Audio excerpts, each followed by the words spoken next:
Welcome everyone to the first webinar of the HydroCommunication webinar series launched by the International Association of Hydrological Sciences, IHS, helping working group on science communication, outreach and promoting the digital water globe. The goal will be to better understand the challenges and opportunities in science communication.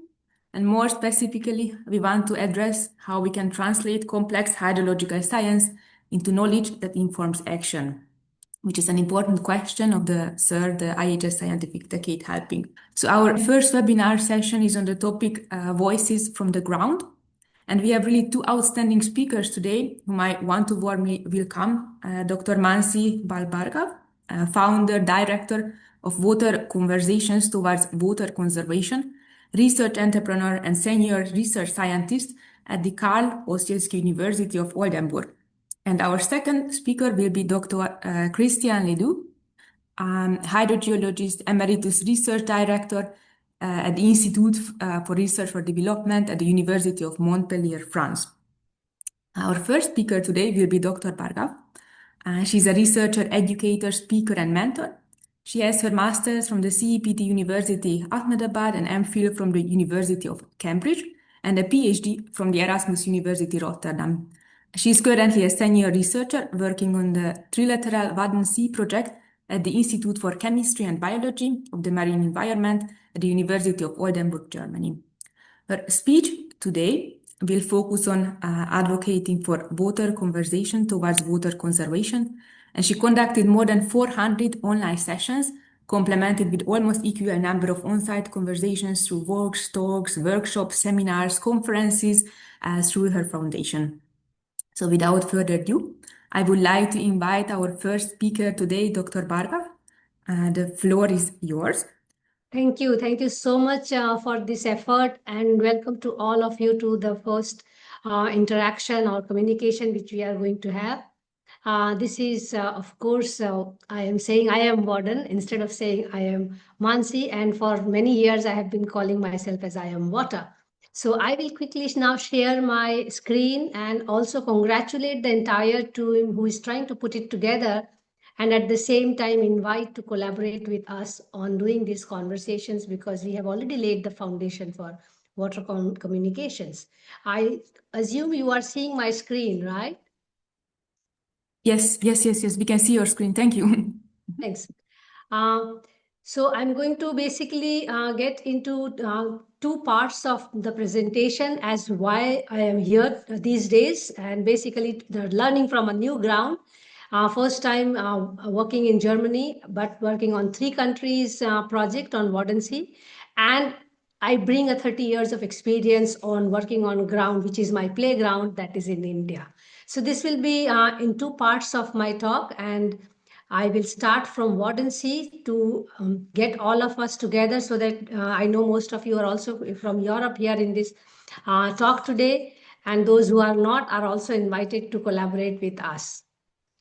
So the new ground, I'm in Wilhelmshaven, which is kind of a crown of Germany, you can say, and beautiful place, water all around. So it's water everywhere, something which I dreamt of in my life. So first time living in an island and working on a very complex ecosystem. As some of you might know, that Wardency is also the largest intertidal wetland in the world, having many estuaries, many offshore areas, many islands, and of course fed by rivers across Netherlands, Germany, and Denmark. It's a UNESCO World Heritage Site with having more than 17 Ramsar sites across the 3 countries, having nature reserves, national parks, and majority of it, almost 80% of the land is basically conservation area. And in this, what is most important for me to really highlight here, the transboundary nature of this wetland, which also brings the scope for cooperation, because mind you, we have more water conflicts in the world at this moment, and then it shines as a very exemplar example to look at how countries can come together and talk about water cooperation and not stretch the water conflict, which is bringing a lot of unhappy scenarios around the world. and also bringing huge water crisis. So that is quite fascinating for me in this project. And another interesting, fascinating part for me in this project is the transdisciplinary nature of the research which we are into at this moment. So we have a big grant research proposal from again multilateral funding agencies, right from Dutch Research Agency to Ministry of Environment and Ministry of Education in Germany and the Denmark Ministry. And we have 6 big projects where we are more than 120 researchers representing more than 40 organizations for the protection and coming up with some policy and citizen science for warranty. And that's why I'm presenting this to you, because I was playing in a very small playground in my last 30 years. And here I am offered a big playground now between 3 countries. And importantly, I'm going to share how it becomes very attractive when you are talking about communication, not only with society and policy or people or policy, but also the communication between the scientists. And coming from a transdisciplinary background myself, where in India, actually, people still do not have a say or stand as a transdisciplinary scholar. And it has been quite a while that I'm trying to explain it to my peer group as well as others back in India, what exactly transdisciplinary scholars do. And the struggle or the effort is still on there. But right here in Germany, I find myself in a situation where the idea of transdisciplinary is at the core of it. And the 6 projects which we are working on, all the projects have a social component and ecological component. So one is working on the major focus, of course, they have nuances within each project. There are multiple projects, sub-projects. So there is a focus on climate adaptation, sediment dynamics, triple crisis management, salt marsh resilience, because it is intertidal wetlands. So you have to know that there is sometimes water, there is sometimes no water. Every day, twice a day, we see that phenomena. Then there is land sea transition zones. So these are all focused on natural science, physical science part of it. And I'm working on the project called What Couple, which is actually based on coordinating the entire science produced by the 5 projects and co-creating new knowledge, especially to serve to the people and the policy. And this comes at the background that because the transdisciplinary and transboundary project is reaching 50 years of cooperation or international cooperation treaty in 2028.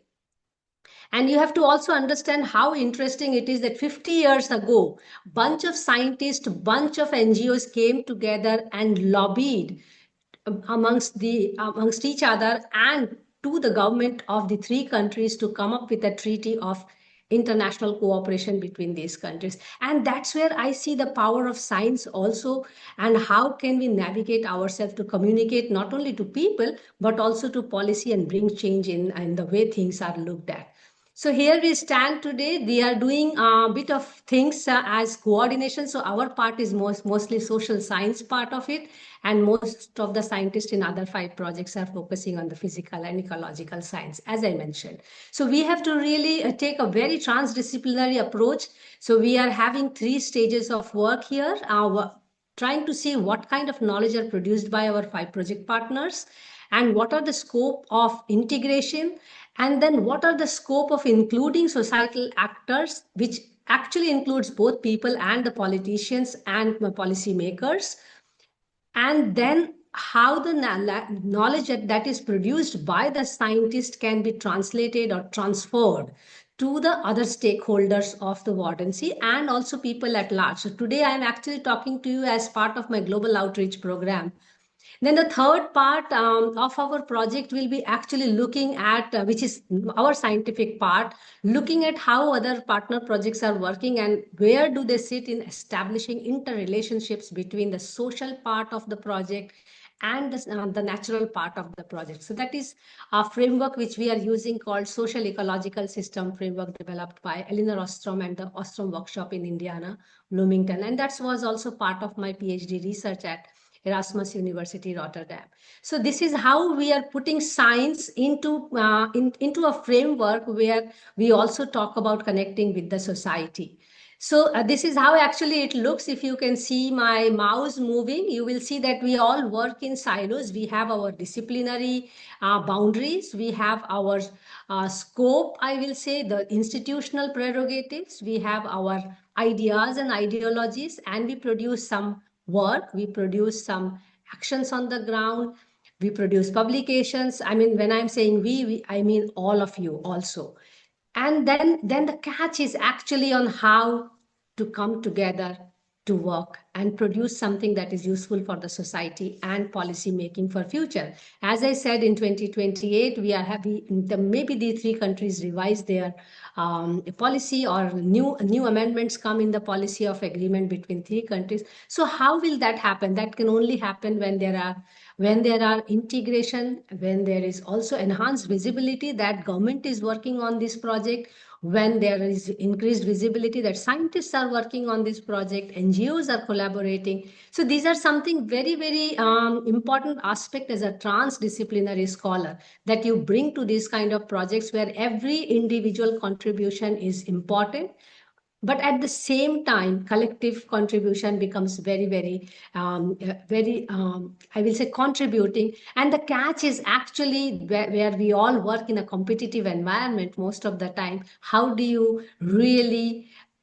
design something? How do you come up with some principles that we can work together? And that's where I think, as transdisciplinary scholars, knowing the language of all sides, it's like a jack of all, so how do you communicate with scientists, how, which is peer group to large extent for me personally, how do you communicate with people, and how do you communicate with the policy, which means also that the same knowledge that is produced requires three ways of presenting. And that is very attractive for me, to be honest, because that's how it is going to influence the decision making.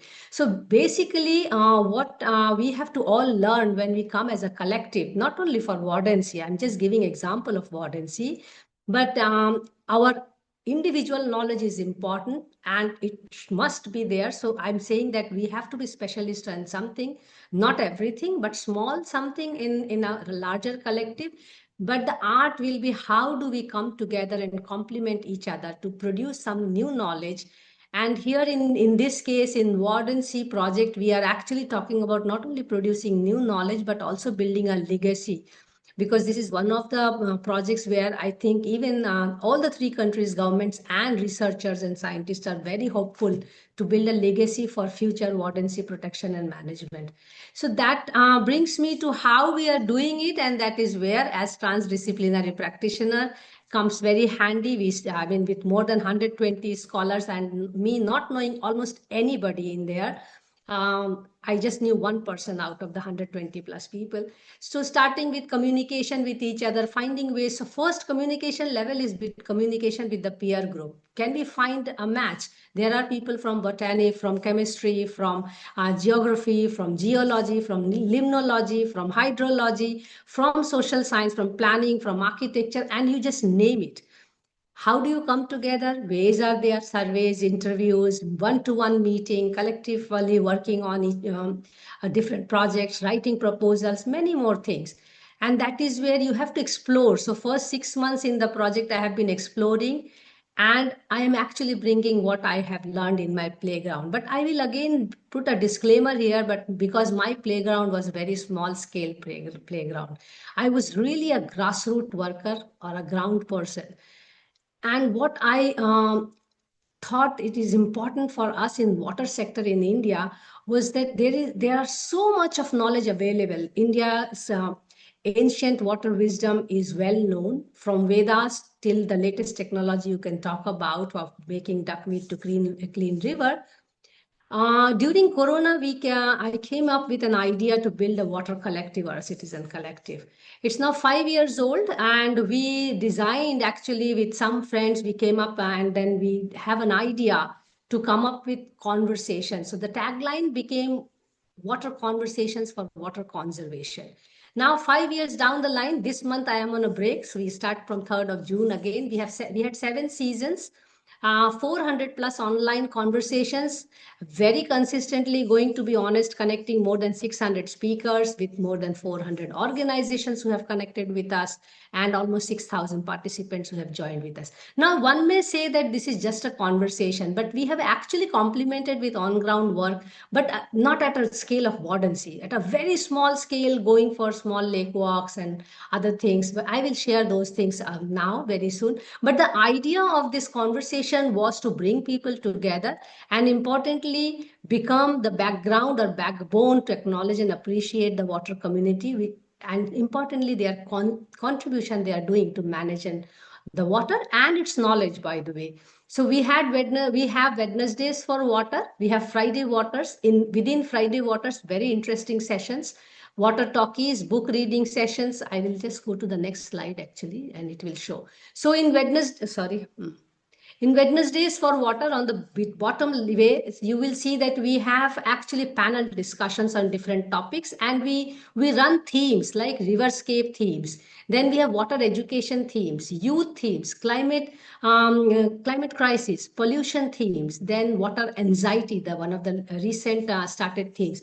Then we run these themes on some number of sessions, invite experts from all over the country. But I'm here right now, I'm sharing one slide from our French collaborators, because I thought some people might be here from French, and Christian is here from France. So I thought it will be a good idea. And in Friday Waters, we actually run water talkies, water arts. So we invite artists and filmmakers in talkies.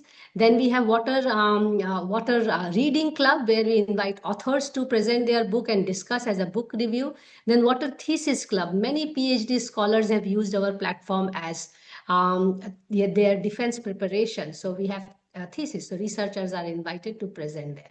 So these are very interesting sessions. But I will say one of the important achievement we have attained in this entire process is to know how many people are working in so diverse areas, coming from such a diverse background, and their diverse approach of working on water, and yet willing to collaborate and really trying to solve problems which they see around them or based on their expertise. And that's quite fascinating for me, to be honest, to learn about these people. Personally, I'm a biography reader, so I love to read about what people do, how do they do, and how do they achieve, what are their challenges. So this has been quite fulfilling, to be honest, importantly knowing how the knowledge is available in different disciplines, sectors, regions. People have ideas and ideologies, and it required somebody to connect all of them. So we feel kind of a, necklace which has very beautiful beads. We see W4W sees itself as that invisible thread which is bringing all the beautiful beads together, or you may say water experts together, and I call them water droplets, and bringing the ocean of knowledge in W4W. One of the most important achievement, I will say, through this initiative was bringing a women's collective. So we managed to actually develop a women's collective, namely Water Resources Council of the Women's Indian Chamber of Commerce and Industry. And I was national president for almost 4 years now. I just stepped down last month. When we talk about water and women, we always talk about the vulnerable woman, and I thought it's a good idea to bring together the leadership which is available in the women in water sector. And you will be surprised to know the amount of work these women have carried out, the body of work. But another sad part of it is that many of them have not actually documented, and they are also trying to find collaborators. So we really created a platform that can help them to find collaborators and also find some problems which they face, also help them in lobbying and many other things. We were also fortunate enough that our collective was actually supported by CV in the World Water Week in 2023 to present ourselves. They supported us fully, to be honest. So talking about from on ground to really getting into a digital and global space also, as I said, I was a very small scale ground or grassroots worker, I must say. And for me, water conversation is the heart or soul of anything to be done on water. Personally, I believe water is actually a people matter, not a water matter or technology or ecology matter, because we are the ones, the only species in the planet which is polluting the water. And then we talk about solution of the water. So we have been conducting water talks, water walks, as you can see, 500 students right in the on the lake, actually in the bed of the on the bed of the lake, then taking students to clean the lakes, taking corporate people to talk about why and what they should not do on the lakes, because many times they come and give a lot of money to develop the lake in the wrong way, and so on and so forth. These are just a glimpse of things which I'm showing how it can be done. Then importantly, what we also try to do now for last 5 years in W4W is organizing water festival. So the idea is that most of the time when we have these conferences, we are only talking about water problems. So we want to talk about how water needs to be celebrated and then brought across to the community.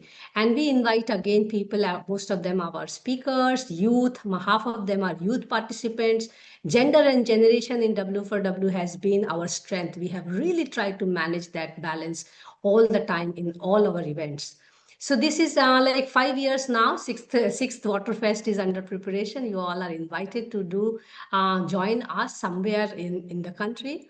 I don't know whether this year I will be actively involved, but of course my team will be involved. We have a very good young bunch of volunteers. Most of them are my ex-students, but interns do come and flow. And the idea is to teach them and learn from them new ways of communication and teach them how water is addressed, how water should be addressed in different ways. And then they get to interact and network with experts, and many of them find their PhD positions, their jobs, and so on and so forth. These are all, I will say, not measured impact, but we do see impact very regularly. To give a very simple example, that I'm almost speaking to one or two water expert almost on a daily basis from our speakers group. So you can imagine the connect we have built with each other, and especially the women's group. So I'll just close with these two slides on my learning from all this process here.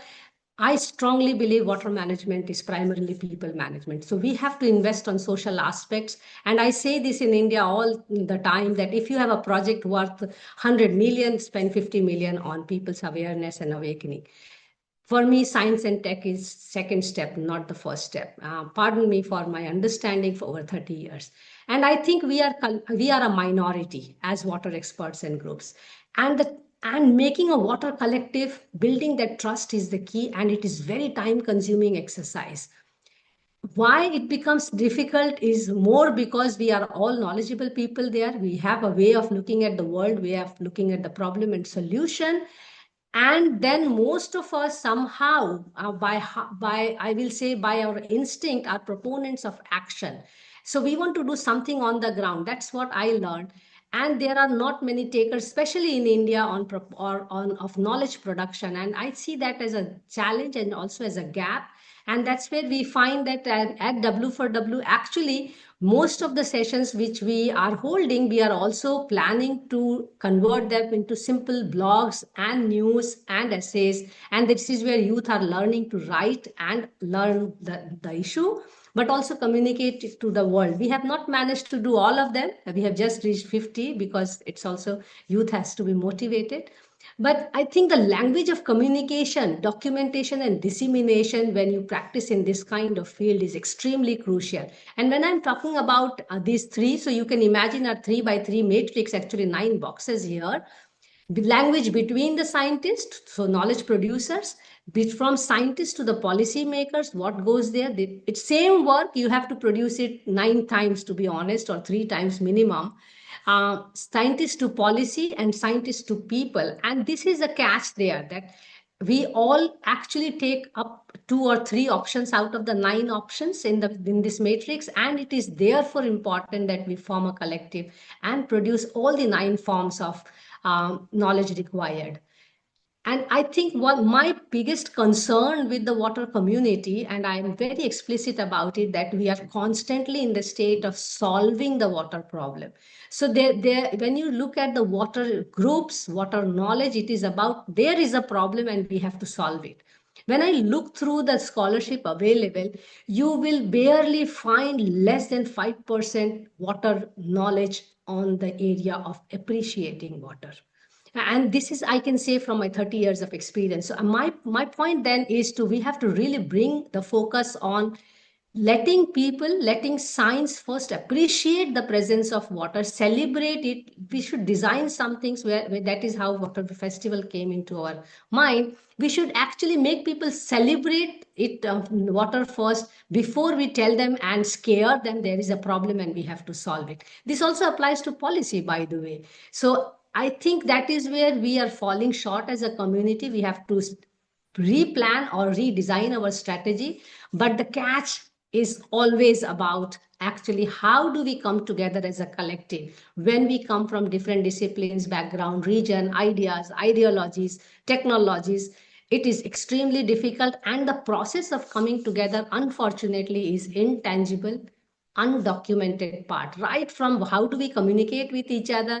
I know for this session itself, we have been communicating now for more than a month, to be honest. Consensus building, coming together to work, then agreeing on certain points that we will, so congruence of our collective action, so some agreement, committing to that agreement, compliance to it, that I will follow it for the time period we have agreed upon, finding ways to have conflict resolution. And because that you can build a collective for years, and to break that collective it takes seconds. And that is where building trust becomes really the binding thread. And how to monitor, how to coordinate, these are extremely important things for me. For me, water management is way down the line in the ladder, and collective action to me is actually the main catch. If we can manage ourselves, how do we consume water, how do we produce wastewater, I think we have to work less on the water itself, we have to work more on the water. With this, I will close my argument and statement, I will say. And thank you so much. I will say, let our ideas flow like the water likes to flow. Thanks a lot for the organizers. Thank you very much for the really excellent and inspiring talk today, Dr. Bhargava. We have maybe time for one or two questions. I have one general question which we wanted to ask from all our speakers, which I may ask also from you today.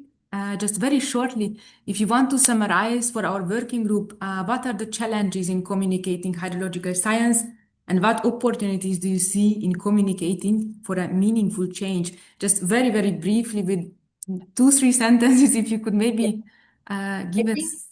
Thank you. I think that point was already made in my takeaway slides, that we need to learn about this 3x3 matrix of communicating, documenting, and disseminating between the knowledge producers. I should not use the word scientist, between any knowledge producers and knowledge producers to the policy and to the people.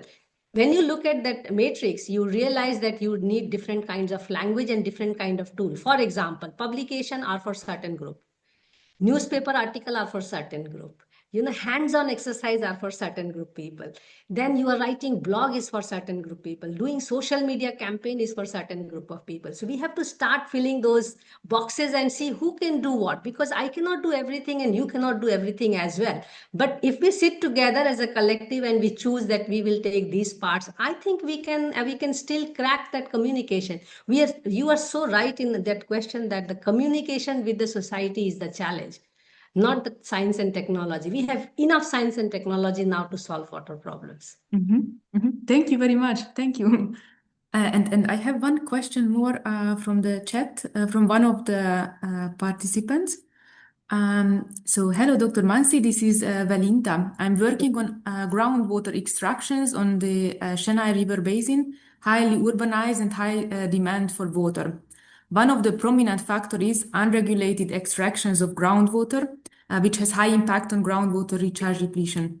What will be the factors part that I should focus in terms of communicating the impacts to the policymakers? Oh, that's a good question, actually, and it's a burning question across India. And I will not say only to the policymakers, because see, we have to understand that we are the major groundwater extractors in the world, and Chennai is no different in the country. But if you want to communicate only to the policymakers, of course, you do IEC materials, but then with policymakers without statistics and without showing them an incentive, how you are going to incentivize people to change behavior. I think politicians like that, and even policymakers like that. Because see, policymakers and politicians are two different set of people. First of all, we need to understand that. We always put them in one bracket and they are not the same people. There are knowledge makers who are the policy makers for the politicians. So we have to decode both of them. And maybe you are also part of the policy maker when you are already concerned and working in this area. So you have to know, these are the nuances which we need to understand. Who do we want to convince for what? We have to convince politicians to come up with some policy to change people's behavior. That will be our task in Chennai, for that matter. That in India, bore wells are now, abandoned or banned, not abandoned, sorry, banned for every household, but we still have it. Then how do you change that? You need both technology to have water at every doorstep, but at the same time, making people aware that something is wrong. You have see the salination ingress also in Chennai, as I know, because of the drop of the groundwater table. I think we need to devise a language for politicians and for people, because I see you and me as policymakers in this case. Thank you very much. Thank you. And once again, really thank you for the inspiring talk and for the answers to our questions. And I think now, to keep the time, we can move to our second speaker today, who will be Dr. Leduc, who is a senior hydrogeologist in the French National Research Institute, IRD, working in semi-arid and Mediterranean areas. His work focuses on the changes in water resources as a consequence of human activities and climate change. And his speech today will focus on how the interactions between scientists and local communities in hydrology could be improved. That is illustrated by several successful examples of citizen science approaches developed in Mauritania. So, Professor Leduc, the floor is yours. Thank you very much. Thank you. So, hello to everyone. It's nice to change a little bit. We move from the North Sea and an international cooperation to very local examples of interaction between scientists and local people. And as mentioned, I will mainly use examples from Mauritania, but just this is also part of my experience for 4 decades now. The first thing is that, of course, because we are just dealing with water sciences and hydrology and so on, of course, we have to keep in mind, and by now we know it, that just water is not only a physical matter, but this is also a question of environment, a question of societies. And so, thanks to the Pantare decade, we have now to integrate all dimensions, physical, biological, human, societal, and so on, if we want to consider the water sciences. As I've been working for decades in semi-arid area, for me, it's not that complex, because each time you go to a village and you try to make your measurements, obviously people gather and try to know what you are doing now and why and how do you do it. So it's an easy way to start the communication with people. Of course, just this implementing socio-hydrology in the field, for me, it's a basic way of working in water sciences. This means that we have to also to discuss with a lot of various people. Mansee, you mentioned just stakeholders, you mentioned decision makers, you mentioned a lot of different subcategories of people. All of them are interested and interesting to discuss with. And just as you mentioned also, just the question of defining a mutual understanding of it's very, very important. You can spend years working with people of other scientific disciplines, and finally you will find that you still have some points that are not well understood on the same way by the two people. And for me, of course, just discussing with people, it's always a way to keep anchored in the field reality. We are an environmental science. We have to keep just anchored in the field. And of course, this means that we mention often interdisciplinarity, transdisciplinarity. For sure, we have to escape from siloed research, and we also have to go away from the vision of communication with local people just as a way to extract additional data. We have to go much deeper in this connection between science and people. Just for me, we have two main requirements. The first one is acceptance. This means that when we start to discuss with people, we have to agree to accept that these people have not the same way of seeing water, of understanding water dynamics than we could have as a scientist. So this means that we have to accept different beliefs, different conceptions of water. Of course, in some cases, this may be in a complete contradiction with your own scientific beliefs, but never mind, we have to go and to discuss just all these points.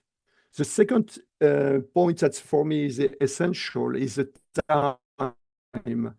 We need a lot of time for going to the field and repeat measurements we have. We need time for waiting for exceptional events that will be exceptionally meaningful for hydrology. We need time for discussing with people, for answering questions, for giving additional explanation, and for building a real mutual understanding. This is very, very important. And this time, it's less and less available in our modern society. And the way to work and to start a real dialogue with people, for sure, on one side, local people are just living there for every day. So they know a lot of things often. They don't imagine how this information could be interesting for scientists. And on the other side, for sure, scientists may come with technology, with devices that allows to go much more in the depths of scientific knowledge. But there's two dimensions of just the mixing of these two points are very important.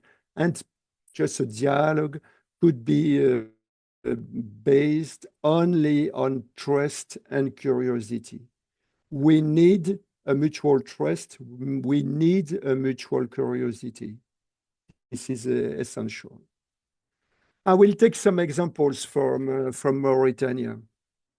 All these examples, in all cases, we decided we choose an approach because we were expecting an added value for our research, but we also considered it as important for further discussion with people. This was a first step for further discussions. And there's different approaches. I could share them into two blocks of approaches. The first one is improving knowledge. As we mentioned before, just sharing knowledge, sharing information of a lot of types. And I will show some example with designing maps with people is something very important, and also to perform collaborative measurements. It's also important. So the first step is just improving the amount of knowledge. The second thing is also the approach is also to improve interactivity between scientists and other stakeholders, and especially the local population. This means that working with video filming and producing and discussing videos and showing videos to different groups, it's also important. In some cases, just theater or exhibition, as we recently had in Nouakchott, the capital of Mauritania. We had an exhibition with a lot of people, including people who were at the origin of the information we were showing to citizens living in the capital. And this is also important to show that just this information is shared with a lot of other external people. As a first example, just I will show just a map or a series of maps that were designed with local people. Just this is an area where we have just a seasonal flood of the Senegal River. And so this area becomes an island every year. And so there is a big change, a big seasonal change in the groundwater salinity. And we were able to make a lot of scientific measurements. And we asked different people to draw just the seasonal change. And we got completely different interpretations from people. And this was funny because there's, for instance, there's two patterns. One is just a three north-south stripes. The second one is totally different. It's just a kind of movement from the surface water invading groundwater at the rainy season, when at the flood season. But in fact, these two interpretations were completely in agreement with the scientific measurements.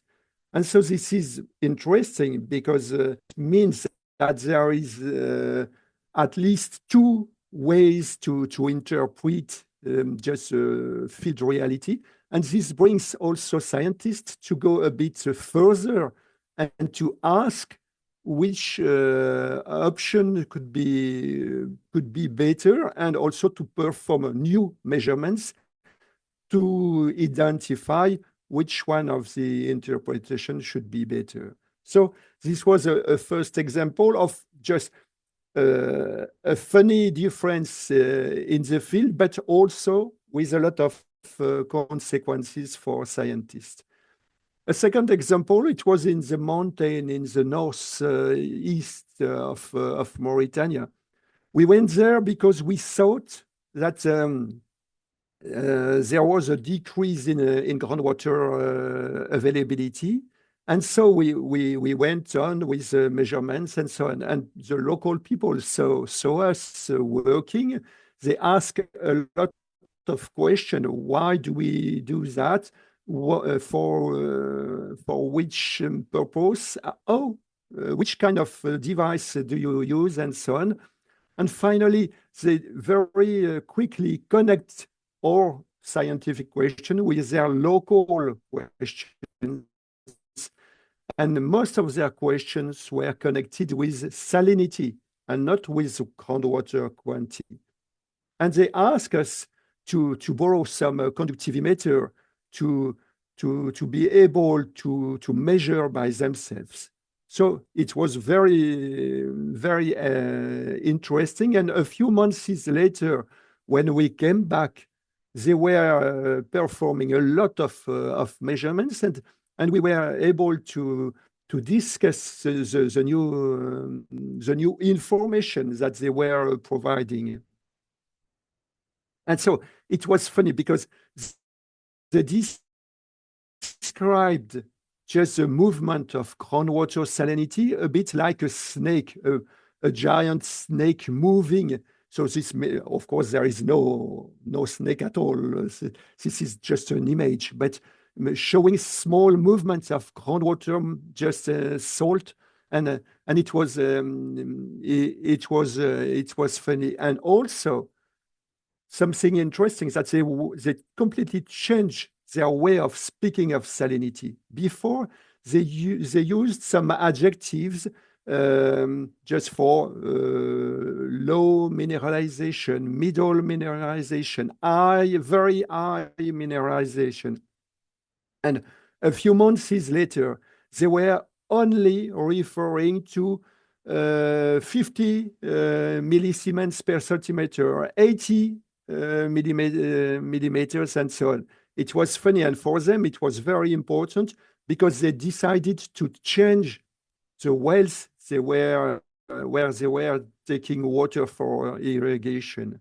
So this was just a real double-sided interaction. So in all cases of the small experiment in the field in different regions for different purposes, just in all cases, there is a necessary return. And we have to explain our observation. We have to discuss our interpretation. We have to explain every type. And also we have to not to let people alone and scientists go back and bye-bye, it's over. No, we also have to think of the possible further step of working together. Of course, we have some challenges, especially because I insisted on the fact that we need a lot of time. Time is money in our recent civilization. So this means that we need some time for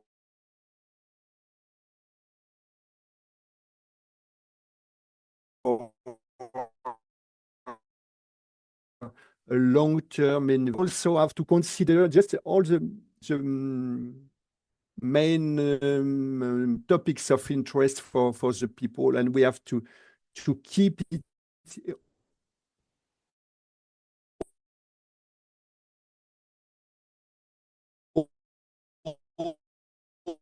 always in a very no unique way to do it. We also have to consider just the institutional environment. In some cases, it's a bit hard to perform something nice at the local scale, while higher level are a bit put on the side. There can be some troubles with other levels. Of course, we also have to mention from the beginning that we can't provide big hydraulic infrastructures. No, we are just coming for improving knowledge. No, we can't provide pipes and pumps and so on. And as usual in this context, we also have to be careful to unexpected things, unexpected information. Yeah, I showed some examples that are very, very successful. In some cases, this was not that successful. And so each time it's a trial. We will start and we will see if it works. But we have, I insist on the fact that this kind of interaction with people is not at all a new way of using people for getting more information. We have to go beyond this very utilitarian way of doing science. And so, of course, this is also a way to better understand what people really want to do with groundwater resources, and maybe to transfer this information to higher level of water managers and so on. These people will never spend a long time with local people. And in this case, scientists may be a kind of intermediary between local people and managers. And thanks a lot. Thank you very much for this really, really interesting and excellent talk today. We have maybe a few minutes for questions. And actually, I have to ask you also our usual question. If you want to summarize for our working group, what are the major challenges in communicating hydrological science? And what opportunities do you see in communicating for a meaningful change? Yeah, I totally agree with Mansee. For sure, our way of discussing with people depends on the group. We can't speak on the same way with local people, with water managers, and whatever. And maybe in some cases, water managers or decision makers want to be more aware of water sciences than local people. But even if you just understand this important fact, you can't discuss with them on the same way. So yeah, for each group, and depending on also what they expect, you have to imagine something special. I remember many years, many decades in France. Just I was working with people with a small water pumping community, and they told me, but this is the first time we understood how groundwater moves in our pumping area. And they had been paying just a technical counselor for 3 decades without understanding just the way it was working. Thank you very much for the answer. In the chat, I don't see more questions, but if there is anyone, even Mansee or Neha, if you have some questions. There is one question from Soham. So Soham says that lovely presentation. One question for Dr. Leduc and Dr. Bhargava both. How does one motivate themselves to contribute meaningfully in today's result-oriented research scape? Projects mostly take from communities and tend to don't give back much. So local actors feel either fatigued or disenchantment with researchers. So the question is open to both of you. I think one thing which you need to really keep motivating yourself is that you are doing your bit. At the end of the day, you have to sleep well. I mean, that's how I see it. And getting yourself as if it is your life. I mean, I really do things more from heart than from my head. I will be very honest on it. I do from my instinct, and I think it is required, and I'm not looking for any recognition and awards out of the work. That keeps me going in the sense that, okay, and you have to keep trying different methods. It's really trying different methods, different ways of doing it. If I start the work telling you 30 years, there are more than 3,000 failures, then even I don't even call W4W as a successful initiative. We are still struggling, to be honest. I must say that. Some other time we talk about it. But when you talk to people, and I think you have a very valid point that we don't go back to people. You know, and the thing is, we are all expecting very quick results with less input. That's the catch. And that also applies with community. You go there, you study them, and they want the problem to be solved tomorrow, and the politician comes and put the taps and the water goes out. I think things don't work like that. And as a scholar or as a practitioner, it is your duty to very clearly define your role and put the disclaimer right up front that you aspire to be change maker, but you really don't have all the tools and powers to change everything overnight. I mean, you have to be very, very humble about it and come there and say that let us understand the problem. I think we go there as an expert to solve the problem, and I will very much tell all of us to step back and always go and understand the problem with them, because people understand the problem much better than us. We should not go as an expert. We should go as assistants to them, that you know your problems, you have something you know much better, you know how to solve. Can we give you a voice in a way you would like it to be put there? I will stop here. I totally agree with Mansee about the fact that we can't provide solutions for everyone in every case. This is why I mentioned that people can't expect from us that we come with a lot of money, a lot of technical solution for no. The question, but this may be in some cases, this may be the same for decision makers. They imagine that they send some scientists in the field, and a few weeks later they will get definitive answers to the problems. No, in some cases we come back with other questions and no answers. It's this is the way science is built, but we have to explain the scientific approach, the scientific way of working. We have to explain it at the same time to local people, to decision makers, to politicians, and so on. And in some cases, it's not that easy to understand for them, because they want just an answer in the second. Just the other thing I want to insist on is the fact that we come in a very humble way. I mean, of course, we have a lot of academic knowledge in the mind, but the real complexity of the field, just people there maybe know much better than we know. In some cases we have totally different things in mind, and this is a combination of all these different sources of knowledge that is important. And once again, I will insist on the fact that we are building relationships on trust. And we need some time.